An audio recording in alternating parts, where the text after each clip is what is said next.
and welcome everybody to the second hour of Mind Shifters Radio. And today is Tuesday, September 26th. Call-in number is 563-999-3581. And press 1, and that puts you into queue. A little hand goes up, and I know that you want to talk and that you're not just listening. And so press 1, and that puts you up there. And we'd love to hear from you, because when you direct the way that you need the show to go to support you by asking your questions, then that helps us, and it always helps somebody else. I mean, we hear daily when we've addressed a topic, from one person. There's other people that call in and say, that was perfect for me today. And so if you're on the show and you hear another person commenting and it fits perfect for you, press 1 and put your hand up and let us know how it impacts you and your experience with whatever topic we've been talking about. And that makes the show go a whole lot easier than doing monologues. And I'll just let you know that I am in the process of putting, we talked yesterday about pseudo solutions and the punishment avoidance thoughts. And so I am putting a list up on the website, and you'll be able to access that. I've got to still add it to the menu, but it's actually on the website right now. So that might help some of you. We also have a feeling wheel and an emotion chart up there. If you go to the website on the very front page, if you scroll down a little bit past the big blue buttons, which are the key places, then you'll also see some quick print things, like there is the quick print wake-up sheet, the quick print feeling wheel, the commitment to myself. But the feeling wheel is one that I'm speaking of right now. And so there is a wheel that, like in the middle of it, it has like mad, and then going out from mad just a little bit is critical or hateful or selfish, angry, hostile, hurt. A little bit further out from that is skeptical, irritated, jealous, frustrated, sarcastic, distant. Will kind of help you, if you have a challenge in trying to identify what emotion you're feeling, then this sometimes can help you to narrow it down. And then below it is the emotions/thoughts list. And it'll have, like, for example, under anger, there might be abrasive or aggressive, annoyed, argumentative, belligerent. So these two lists, this wheel and this list, can help you to identify what's going on if that is a challenge for you in narrowing it down. I've worked with a couple of people in the last few weeks, and one of their main challenges is that when they were a child, they were not allowed to feel.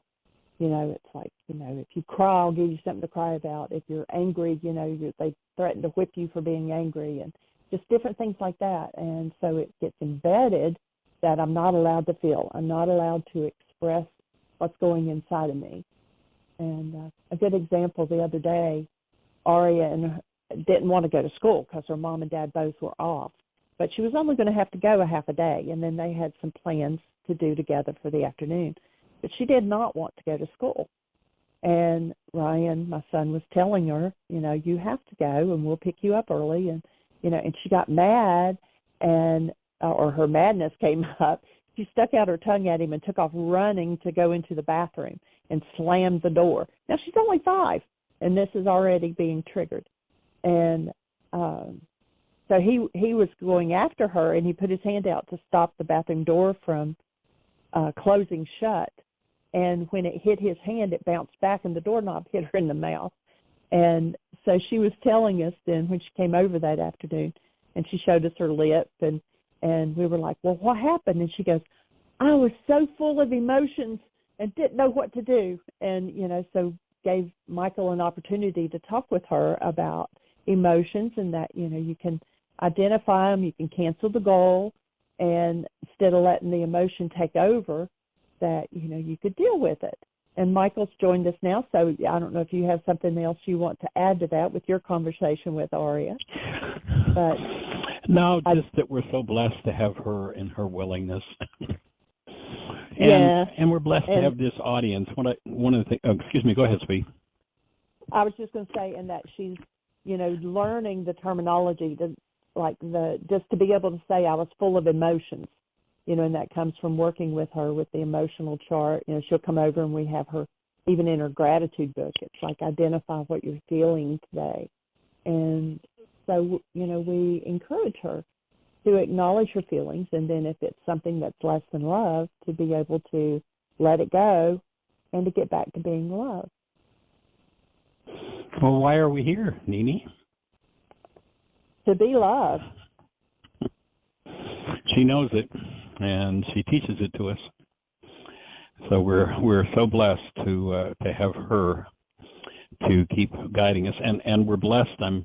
I'm realizing deep appreciation for this audience and the fact that you're here lending listening ears that keeps us moving and learning what it is that we're here to teach. So Richard Bach in his book Illusion says we teach best that which we most need to learn. And I did an interview this morning. I don't know, did you talk about that at all, sweetie? Oh, no, I did not. Okay, well, anyway, we'll once we get it, they have to edit it and do all the stuff they do on their end. But a company in New York somehow came across us and decided to award us a Business Person of the Year award, and that included 2 interviews. And so we did a video interview with a woman who has played on the TV show Sex and the City. Her name is Jill Nicolini. And we kind of started out with some thoughts about the work and sort of forgot that the idea of the interview was supposed to be a congratulatory interview for winning this award. And instead, it just became a high-speed, fast-forward conversation about forgiveness, about functioning as human beings. And one of the things I realized as I was speaking it for probably the 12,000th time is that denial, we define denial as thinking or speaking as though something outside of us is a cause of what's moving inside of us. When we do that, we hide parts of our mind from ourselves. And what became clear to me is denial is a mental illness. Denial is what leads to mental illness. It is one, and it leads to deeper ones as long as we keep living there. Listen to the people, listen to the conversation people are having about how somebody else is to blame, and just watch how well their minds function. And it's interesting to watch how people, the deeper they degrade into blame, the less functional their minds become, and the more in disarray their lives end up being. And so the fact that we get to keep having this conversation with you, we keep putting it out there, reinforcing it, and subtle new levels of understanding come in, subtle new pieces of the puzzle came in, and this interview ended up being, it was a 30-minute Zoom interview, and we'll certainly let you know when it's completed. We'll make sure there's a link. It'll be on our YouTube page. And we're supposed to do a second one next week, so we'll see what we do with that. I may end up keying into a short form of the worksheet and explaining how forgiveness works. But we just kind of talked about the whole picture of denial, dissociation, how the mind works. Sin is just an archery term that means off the mark. Energy, we're physiology. We're designed to function as love. Told the story about, Ari right from the very beginning. Jeanie, why are we here? To be love. Papa, why are we here? To be love. Now we say to Ari, why are we here? And she's real clear and crisp. It's to be love. And so we teach best that which we most need to learn. And I feel like I learned it all on another level today. So thank you. And beyond that, I'm not sure where the conversation is going to go. I spent my morning focused on this interview. And actually, I needed to get out and do something physical, so I went and harvested about 15 or 20 sunflowers, cleaned the sunflower heads, getting ready to bake them up, and put the stems into the compost, get them out of the ground. So that was my morning project. Once I finished the interview, I went and just did a quick, got to get some physiology moving, get my feet on the earth, and So all the way around, I'm feeling very blessed and appreciative. How about you? What's happening in your world? Is there anything we can do to support you? Maybe there's something you appreciate that you'd like to share with us. Maybe you have a question. If so, if you're on one of those stations where we can't see you, a call-in number is 563-999-3581, 563-999-3581. If you call that number, you'll be listening to the show directly, and then if you push 1, we'll be having a conversation through the magic of technology. So thank you, Blog Talk Radio. Appreciation for you being there for us, that we get to do this every day, and we get to connect people all over the world in a conversation, which is pretty amazing. You know, we don't get paid to do this show. We pay to do it, but it's pretty minuscule for what the service is. For, you know, I don't care whether you're in Sweden right now or somewhere in Asia, or Bob, hope you're there, down under, or up over, whichever way one chooses to perceive it. But we get to connect all these folks, and then just minutes after the show's complete, you can download and re-listen, and you can send a link to anybody in the world. I mean, it's just amazing technology, amazing. So in deep appreciation for that. But the most appreciated technology for me is that there was this man 2,000 years ago who explained to the world the keys to how the human mind works and the technology for removing insanity, for removing mental disorders, which in turn removes physiological disorders, because of course mind and body are inseparable. They are one. We've been trained to think of them as something separate, and you know, one has no impact on the other, but there is no dis-ease in the human body that doesn't create a corresponding dis-ease in the human mind. There is no dis-ease in the human mind that does not create a correlating disease in the human body, so-called body, because they are one energy system looking from two different directions. They appear to be different, but they're just different aspects of one singular event that we call a body-mind unit, and it isn't even a body. It's an energy system. You know, one of the things I point out in my interview with Jill this morning is Einstein. On such things as matter, we've been all wrong, all in error. What we have heretofore called matter is energy. Energy whose vibration has been so lowered as to be perceptible to the senses. There is no matter. What do you suppose if you put in the matter, called your physiology, which I would offer is designed for the incarnation and expression of love? What do you suppose happens if you put hate? Of course, that has to be done with the mind, right? Can the body hate? I don't think so. The mind has to be taught to hate, has to be taught thought disorders, and then that hate enters physiologically into the form, expresses literally. If we were measuring hate going into the form, we would see a literal, what on the level where we believe in chemistry, we'd see a literal chemical change in the cell, in the organ, in the structure. So just like the coin, if you look at the head and the tail of the coin is singular, one singular event. There are two perspectives on it, but only one coin. So with the so-called body-mind unit, there are two perspectives, mind and body, but they are one expression that we're looking at from two different points of view. So if you bring correction on one end, you get the opportunity for correction on the other.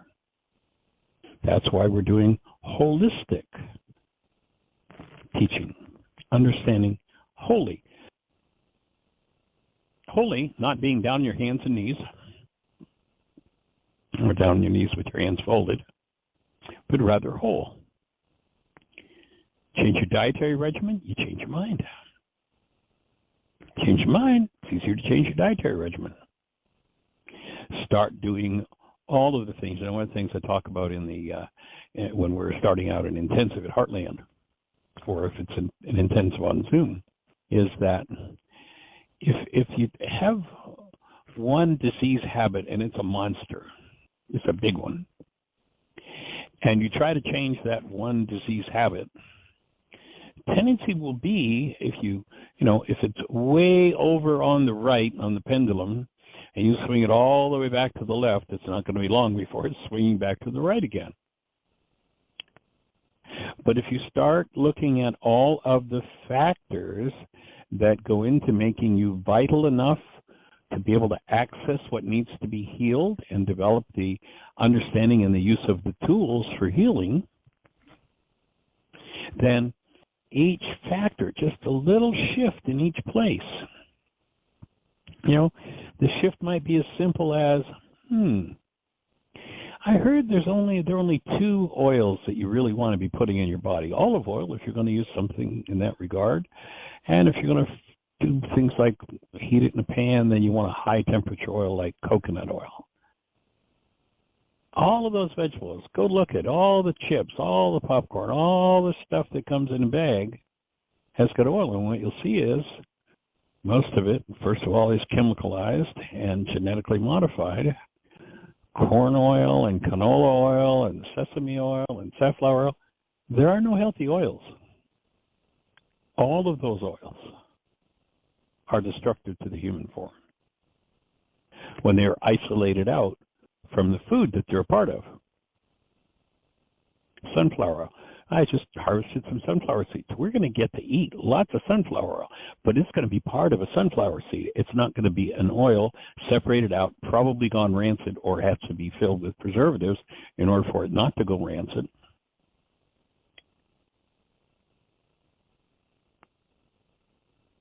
So you just make a little change. You make a little change in that you start to pay attention to your language, and you just look at maybe 1 or 2 words you use that are based in hostility that are habitual in your speech, and you decide to change those words. And then you start looking at the thoughts behind those words, and you start dealing with, you maybe do some forgiveness around those words. You might do a word sheet here and there. You bring in a new set of words like my commitment. Each factor creates a shift. And if you do enough factors simultaneously, you've got the equivalent of taking that one big thing and swing the pendulum the other way, but it's a number of little factors, and they don't swing back in the opposite direction or swing back farther. So just start making incremental changes in a number of different areas, and healing happens. It's most amazing when you allow that to occur. You can say, well, I've got this hostility, and I realize that's not healthy, so I want to get rid of my hostility. But in the back of your mind, you go, I need hostility to protect me. Guess what?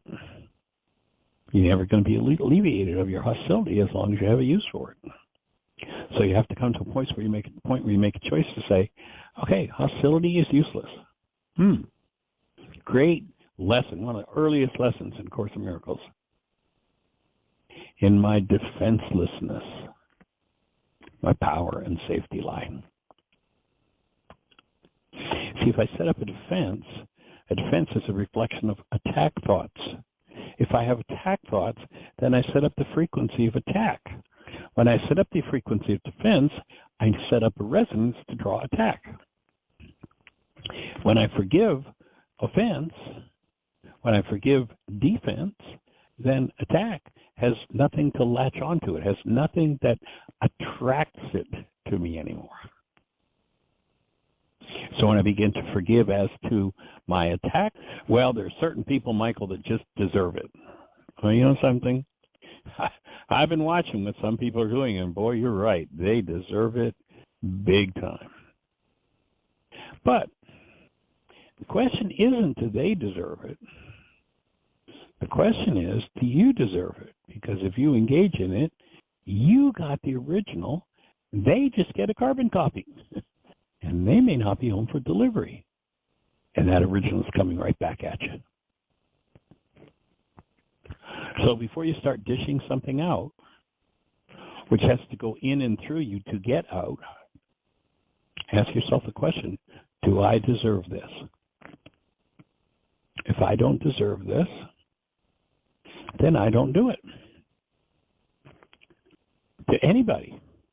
Because again, I can't engage in energy without engaging in energy. And when I engage in energy, I've got the original of it. Whatever happens from there. And if I recognize that I have a lot of defense and or attack energy, then there's a place to initiate the forgiveness process. There's a place to sit down on worksheets and start to forgive as to my attack or my defense thoughts.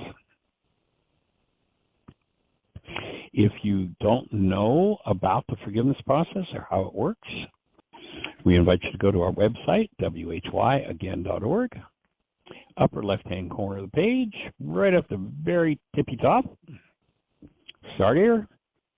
Click it and start. It will give you everything you need to know about forgiveness. Now, some people say, oh, that's cool, Michael. I've got $5 in 5 minutes here. Well, you know, if all you got is $5 in 5 minutes, then you might as well forget it.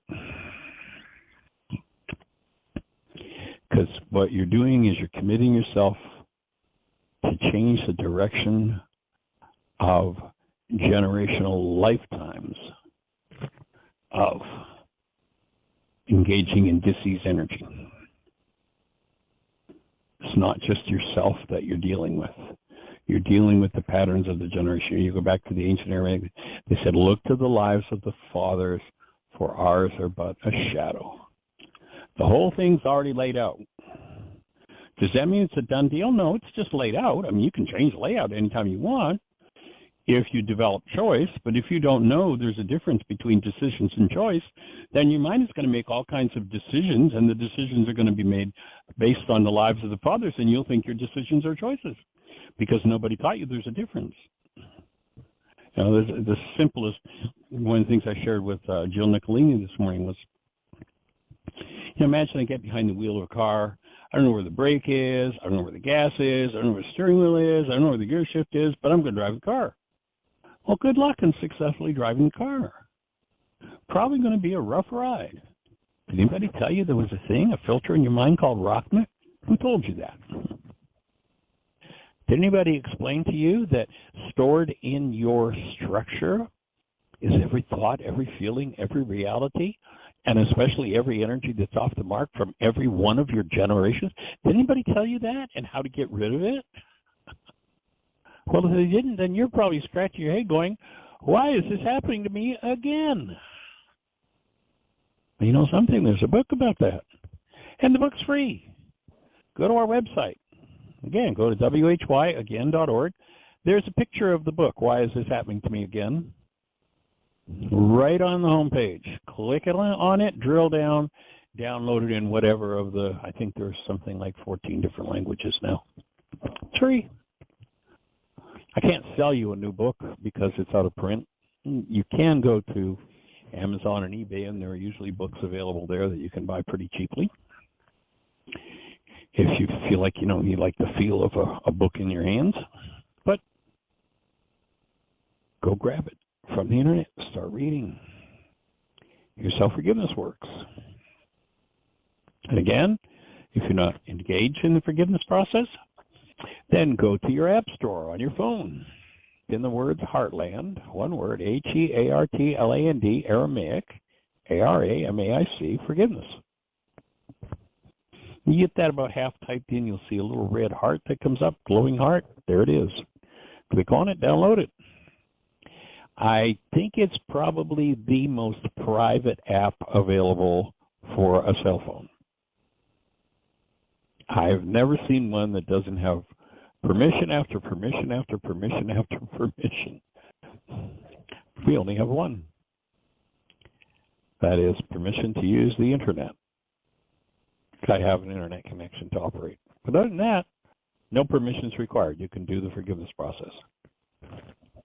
If once you've completed it, you'd like to save your work, save the worksheet that you do, then when you click save, it's going to ask you for permission to write it to your drive because you got to have somewhere to write it and save it. But they're the only two permissions involved in using our app. You can ask questions from anywhere in the app, and we'll answer them.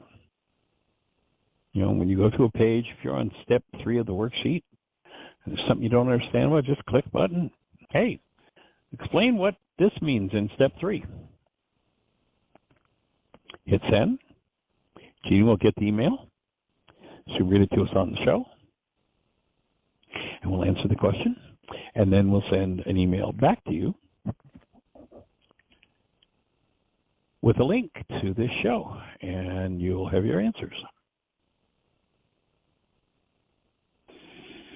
So we're doing everything that we possibly can to make this technology available to every mind, heart, and being on the planet. And if we can support you, that's what we're here to do. So again, if you're on one of those stations where we can't see you, our call-in number, 563-999-3581. If you call that number, you're listening to the show. And then if you push 1, through the magic of Blog Talk technology, that will raise a hand in the control panel. And Jeanie will know you want to talk to us. She'll introduce you by your area code, and we'll be having a conversation.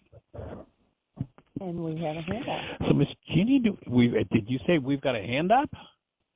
We do. How and cool it's is that? Miss Susan, 610, right. you're on the air. Cool. Nice. We missed her the other day. We just didn't quite catch you the other day, so glad you're here, young lady. How are you? Thanks. Okay. Things have been going on. Whose life isn't having things going on? We had to say goodbye to my son's dog, which we have shared the rearing of yesterday. We put her down from she had throat cancer. So that can be difficult. Thing. Yeah, 12 years old, wonderful mutt. So anyway, last week, it's amazing the synchronicity of things. Dr. Tim was talking about the synchronicity of the 2 readings he did today, and the topics that it's as if we probably, all of us on the planet, are fighting with or for or against the same issues, because I hear so many people saying, wow, I needed to hear that. That was exactly what was going on. Last week, I told you that I have had these flu inoculations, and I had a talk with Dr. Tim previously and told him that I was feeling incredibly negatively about our house person downstairs, and it was worse than ever. And when you said in the next show, you said healing crisis, I thought, oh my God, of course. Physically, I'm in lousy shape, and the toxins are coming up mentally too. And that was helpful. It was like, okay, that's what's going on. Right. But when that's going Stand in willingness. Yeah, well, the thing that occurs to me is that, Dr. Tim starts or ends his show with, "You're love, we're all love," and I wish I could, because he only said thing so is real. Yeah. So I thought to myself, this invective, this nastiness is not me. So what is it? Because I think it's me and the worst of me, but it just helped to say, this isn't really me. And then the day after, having had all that toxic reaction, my vitality was up amazingly, and I really did not feel those things toward him. I felt glimmers of love, which I'm looking for. I think, what a great opportunity. I have this person living in my house. Wouldn't it be fun if I actually loved the guy? Now, I know you never love anybody. Shut up, Michael. Don't. You mean if you actually functioned as love toward him? Yeah, I understand that one. Right. That your ego self that has old hostility and fear-based thought disorders aren't active, and looking to him to be responsible for them, that sort of thing. You mean? Yeah, I'd support you in that. Thank you. So anyway, I wanted to thank, because you and Dr. Tim often work in tandem, even though you truly don't discuss what you're going to say in your show. But he had said, why don't you write down everything? Just do a lot of journal writing, sort of like the other side of it, mind shifter, let it all fall out. Well, after 2 pages of nastiness, I even destroyed it. It was so awful. I thought, there it is. Okay, I'm having a good hard look at how bad, Old thought how disorders. dark. Yeah, tons. And then you come on the show and you give me a mind shifter, which had to do with it's safe and healing for me to speak my mind no matter what. And I'm thinking, the heck it is. I didn't do your mind shifter. I wrote it at the top, and I wrote my, oh no, it's much too dangerous. And then I went right back into the writing of the journal stuff, because all that came out was negative stuff, the negative stuff, how dangerous it would be, how awful, destructive, unfair, unwarranted, everything. So I'm not Did you do any worksheets on them? Yep, I've done, and I burn them too. I know people save them and keep them and they look at them. I don't want them around. So you want anybody to find them? I did. Right. I don't want anybody to find them. Right. We did an intensive out west several years ago, and there was a gentleman that was at the workshop, and he really dug in and was doing some work. And on his way out, it was in the fall, and we had a wood-burning stove that heated the place. And on the way out, he had a stack of worksheets. He's stuffing them in the fire. I said, "What are you doing?" He said, "I don't want to take these home." Like, right. Okay. It's basically the same stuff every time, though. After doing a gazillion, it's nuances, it's variations on a theme, and it's always, for me, the same. I have so many, I am like the very incarnation of my power person. Sometimes I'm nothing but my power person. You're not alone. Really that's when, again, it's the definition. When the stress is up and the chips are down, the only behavior possible is to do power person did to you that you hated the most. Until that's removed, that runs the show, and it is what runs the world. Like it is. Really, seriously, 1,000% mean that when I say that. It runs the world. Any voice speaking with hostility or fear is replicating a power person dynamic. Yeah. The weird thing is, Michael, my mom would never have said all those things. Her anger was primal and probably very young. She'd just be overwhelmed and she'd thrash us. Okay, I don't even want to keep telling that story, except it's useful because if I had said to my mom all the things that I would have liked to say in my worst moments to Michael downstairs, she would say, "Oh, that's horrible." She would never even think of those things. So I've done more with her anger than she did. I've become angrier than she was. Or not angrier, but the form has become diversified and much more, what's the word? It's gone into adult state. I don't think my mother was in an adult state when she was hitting us. I think she was a child. Right. Anyway, that's not a question, but it's sort of an observation. Yeah. Right. And the fact that she would not, and this was probably part of her shutdown mechanism, was she would not say it because she was not allowed to speak those types of thoughts in the presence. Absolutely. I bet, I just about guarantee, in the presence of her power person. Oh, yeah. But because one never gives verbalization of those thoughts, doesn't mean the thought complexes are not there generationally. Remember that statement from the scriptures, look at the lives of the fathers, for ours are but a shadow of theirs. So you've got the courage to open up, look at it, speak it, and then be responsible for it and throw it out. That's ultimately what has to be done, because if it's never consciously faced and moved, then it just stays right there in the genes. Well, that's true, and I think about that, and I think the challenge is more than I can manage. I'm not sure, I'm just going sort of one step in front of the other, because it's impressive how bad it is when it's bad. And things eased up, and I did do, in my modified way, some of the suggestions you made. We did sit down with Michael and say, we've been considering what, for instance, Michael, I read an article in the New York Times that it takes about $12,000 a year to maintain a car. Think of it. Right. With prices the way they are, there's no way Michael would ever be able to afford a car. And what have we been doing? Looking online, asking friends, do you have an old car we could buy, an old van? So our thinking has completely changed. We're looking for places for him to be in, where he's in a city with walking access to everything, and he won't have a car. And he's agreeing that is probably the thing. But it has to be somewhere warm, he thinks, and I think that's good too. So we've changed. Talking to you just sort of moved the needle over. Now we're beginning to talk about realistic places for him to live.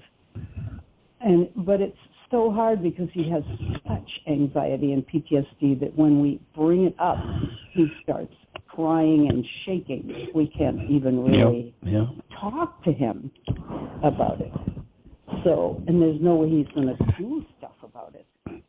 So, and basically what you just told me is the complex of thought disorders that he carries is so deep and so traumatic that it leaves him disabled. And one of two things has to occur. This is you're going to have to face. He's going to have to go into some sort of support for his disability, or he's going to have to face his disability and work through it. It can be worked through. I understand. We've goaded him a little bit. We've encouraged him, but there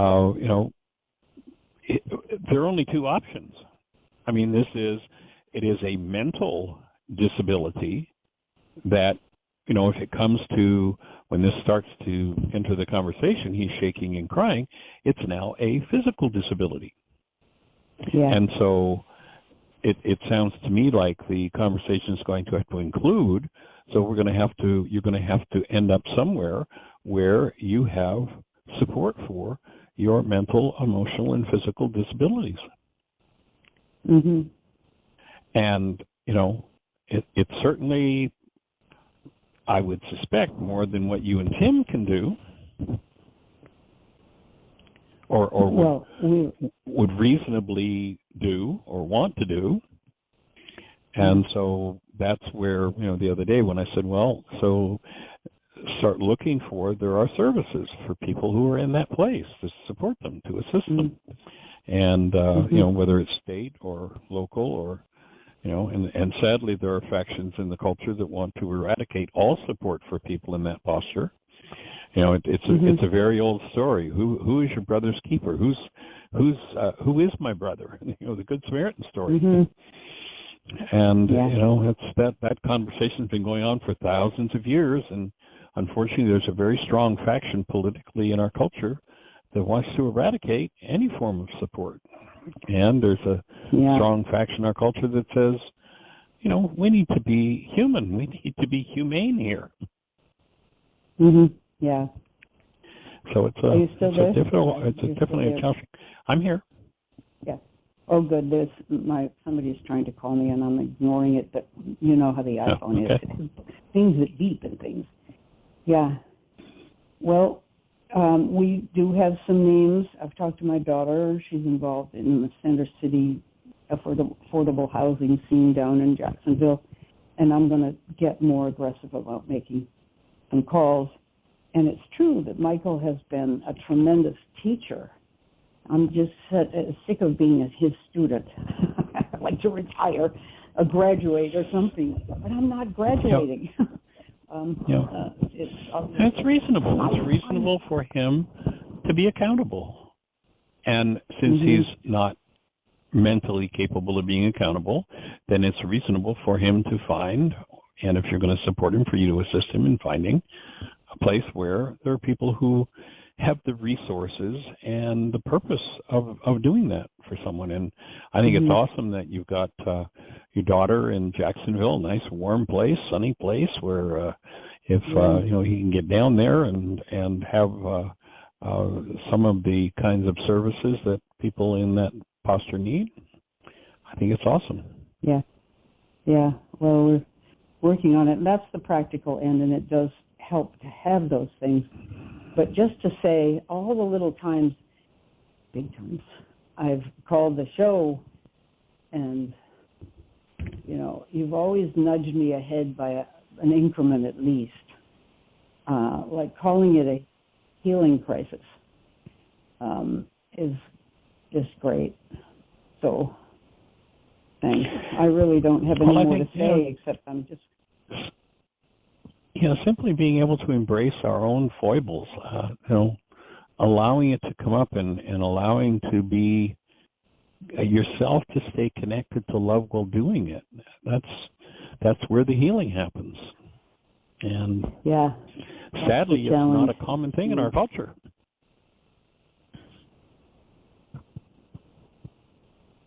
Right. So we're here to hold the space for every part of your mind that needs to open and be transmuted by the active presence of love. And one of the things I acknowledge about you is the fact that, knowing there were going to be challenges with Michael, you did reach out and you've offered him such awesome support. I think it's just fabulous. Thanks, Michael. I think it's fabulous. It's such an opportunity. If I felt differently, it would be so fun. I think, why am I not just welcoming this and loving it? And what's in it for me? There is a lot of fear I have to look at. I should say I am afraid. Not there is fear, but if I were as loving to him as I ideally would like to be, I think I have to look into why I don't want to do that. It's not safe or something. I'm not sure what that is. But anyway, I don't mean to... Sounds like a good worksheet. Yeah, it does. And or perhaps a good exercise would be to sit with him and read the commitment to him. And just, nothing else needs to be done. Just sit and read the commitment and just let the energy of that space pervade both of you and see where it takes you. That would be one suggestion of what you might do. That's like guaranteeing that we won't ask him to leave, though. I promise to be honest. I promise to love you and respect you. All those things he will and tell you the truth. And tell you the truth. And the truth is that we are not able to take care of you, but we can help in your mentally disabled state to get you to a place where you can get the support you need. I think that is a wonderful gift to offer him. Because it's not one he's going to do on his own. No. So I think that, I promise to trust you enough to tell you the truth and be true to you, treat you lovingly, gently, with respect, and tell you the truth. And the truth is, this is more than we can handle. But we'll support you in getting to where you've got the support you need. Like, I was driving around here yesterday, and there were about 4 different homeless people sitting out. There was rain coming. They had umbrellas, and it's just like they have no support whatsoever. Right. I think that's an awesome gift that you could tell him the truth, acknowledge him for where he's at, and that you are willing to support him and help him in his mental disability, but you can't take responsibility for his life. I think that's a very honest and loving thing to say to him. You know what, Michael? You put your finger right on it. I think when you say, we could say, we can't take responsibility for your life, I think Tim and I, especially me, feels that that's not true. We could take responsibility for his life. We could have him be our third child. Yeah, so and I didn't say telling the truth that you can't do it. I'm saying tell him the truth that it's not something that is your job and that you're willing to do. I think that's an honest thing to say to him. Oh yeah, that's better. No, I have a life, and it's not my job, but I will support you in going somewhere where I'll help facilitate you going somewhere where you've got this kind of support that will help you to get your life in order. But not my job, and not a job. I think it's very honest and very loving to be able to say, and it's not something that I'm willing to do. Not necessarily that I'm not capable of. Could I take all of my energy, resources, and perhaps do that? Yes, but I'm not willing to. I think it's honest, it's true. But the fact that you're willing to do inquiries, and I mean places, 1,500 miles away, and to help facilitate him getting there and being set up, I think that's a pretty awesome gift to give somebody. I'm sure that probably 100% of homeless people out there would be just overwhelmingly appreciative of someone who would offer them that gift. Oh, I bet they would. That's true. So thank you, Michael. So I think the different wording. What I want to say is I don't want to do this anymore, Michael. But I don't have to say that, and I can say I'm not willing. That seems sort of colder, but equally truthful. It doesn't seem as heated.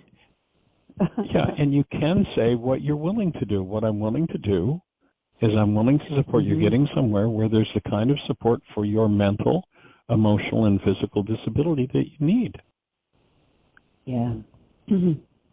And I doubt that you are capable of filling those needs for him. Well, we're in any reasonable way. We're a lot older, but we're, knock on wood, capable at this time. But you never know. So anyway, thank you so much for talking about that again. So holding the space to your heart. I appreciate your generosity and your willingness to do your work. Yeah, well, good. I'm glad you do. Thanks, Michael. All right, young lady. Well, any other thoughts for you? No, I'll get off and I'll listen. We've got a furnace man. I'm up at my furnace right now. Okay, I will. Thank you. Sweet. Have a blessed one. All right. Okay. Tell Michael we said hello and send her love. Bye-bye. I will. Thanks, Michael. All right, Miss Jeanie. It looks like we've got about 12 minutes or so left. Yep, plenty of time, so somebody press 1. If you're on another station where we can't see you on the switchboard, please dial in 563-999-3581 and press 1. And if you press 1, we'll be having a conversation. Jeanie will introduce you by your area code. Let's talk about it. How can we support you? What's on your mind? What's burdening your heart? You know, one of the things about sharing the load is it's divided in half. And we're here to help carry it. And a lot of times, you know, the burden that seems unresolvable is nothing more than a thought disorder that, if opened up, can be changed in an instant. And the removal of those thought disorders is literally the removal of chemistry that creates disease and disability in tissue.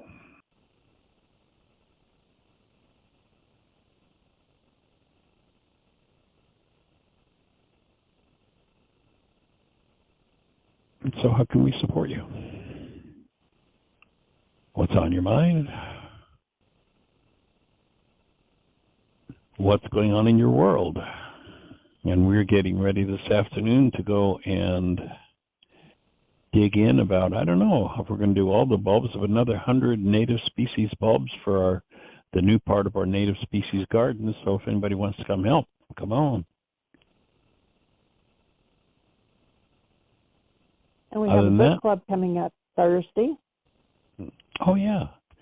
Yeah, we're actually going to do a live worksheet, I believe that's where we're going to go on Thursday afternoon, 3:30 Eastern Time. I'm sure Jeanie's probably putting the link in the notes. It's a Zoom call, so you can access the Zoom call on your computer or on your phone. All you need is that link. And at 3:30 Eastern Time, we'll be doing it here. It'll actually be 8:30 in London, England, where the support group or the book club is. We appreciate Miss Yinka, who runs that book club in London, and decided that she wanted to, actually, it's kind of fun because she contacted me and said, I don't have any idea where I got this book, but I just want to let you know we're going to do a book study on it. So we got talking. I said, well, I'll come and help with the book study. And so we've been doing that now for, I'm not even sure now, but well over a year. But oftentimes when she introduces us, she's like, and I have no idea where I got this book. It came in the mail, and she doesn't know how. She doesn't remember ordering it. It just showed up. So anyway, 3:30 Thursday afternoon, join us on Zoom. I believe we're going to do a live worksheet. We went through the whole book over a period of a year, and we did a couple of chapters, 3 chapters at a time, and then we decided to go back with a comb that's a little finer toothed, and so we've been doing one chapter the second and fourth Thursday afternoon of each month. And Yinka is in the chat room, and she said, yes, it was going to be a worksheet Thursday. Do we have somebody to do the worksheet, Yinka? Has somebody said, I would like to be the one? Or should we put it out that if somebody wants to be the person to do the worksheet, then they could join us? I don't know whether you've got somebody, or, maybe, Yinka, it's time for us to walk you through a worksheet. That might be an interesting, because you've probably got more experience and more in the way of brain cells than anybody in the book club with it. So that might be a fun project too. If there's a particular issue that you'd like to work on, maybe we could support you in a worksheet. She just wrote in the chat room, appreciate you both. A lot has opened up since our last mind shifter, which is still unraveling. She says Gabriella has volunteered, but we may need someone else, as she is not sure she's going to be able to make it. Okay. Well, if there's somebody out there that would like to do a live worksheet on Zoom, then let us know. Drop Jeanie a note, JEANIE @WHYagain.org. And if Gabriella drops out, then maybe you'll be the person we'll do the worksheet with. That'd be cool. And the worksheet for most people at first is very mysterious, but it's so simple. Ultimately, it's so simple. Now, a lot of people look at it, and in their minds it's very complicated, but it's their minds that are complicated, not the worksheet. The principles are really very simple. The steps are simple. But some of the things that come up are not so simple. So engaging in being part of someone else doing worksheet can be a great place to step back, that thing we've talked about where we're inviting you to become the thinker apart from the thought, and the feeler apart from the feelings, the actor apart from the actions. If you step back and observe your mind in operation, the complexity comes from the mind. And so being part of someone else doing worksheet can be powerful, to just watch how the process unfolds and understand it at another level. It's pretty simple and straightforward. Yinka said that if Gabriella's not there, that if no one else comes forward, that she will offer to do the worksheet. Cool. I think that'd be great, Yinka. I think if Gabriella's not there, we should stick with you and walk you through one. I think that would be fun and powerful for everybody. And the forgiveness process, You know, I love what the Course in Miracles says about it. It's so simple, it cannot fail but be completely understood. Rejected, yes, but not ambiguous. It's so straightforward. Perception is a construct of the mind. If there's pain in your perception, then your mind is using corrupt data to build that construct in your mind. Perception is driven by goals. You'll notice that unless you're just a generally miserable person, you're pretty happy with just about everybody in your world, right? Until they fail to fulfill a goal you have for them. And when they fail to forgive that goal you have for them, what happens? The goal links into some form of hostility or fear, and all of a sudden you've got an opportunity to address directly your hostility or fear and remove it. And it's the goal that's the key way into forgiveness. It's the goal that's the core of the forgiveness process. Now, I can remember back in the early days of being told that, and I would share it in my workshops, once in a while. It was just kind of an offhanded thing. And over a period of time, I'd have people come back to me and say, I've been doing that canceling of the goal thing, and that's really life-changing. That's really powerful. And I was like, oh, really? Okay. And as I started to look deeper at it and understand it, it's like, oh, now I see why you would do such a silly thing as cancel a perfectly good goal.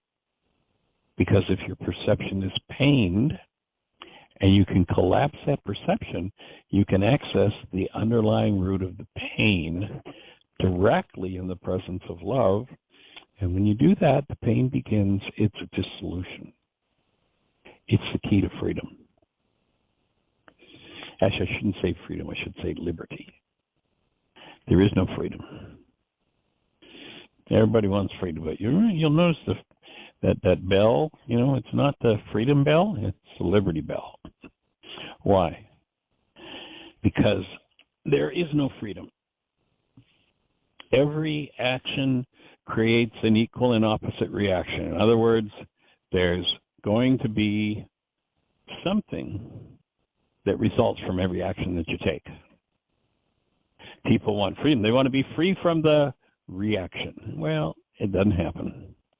But there's liberty. You can do whatever you choose to do. Are you willing to live with the results of or the consequences of what it is that you're doing?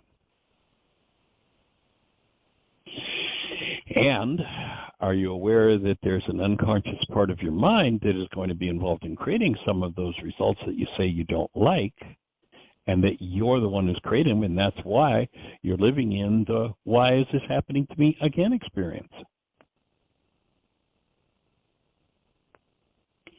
And when you unravel that experience within your own mind, then you can stop creating out of it, and the whole game changes.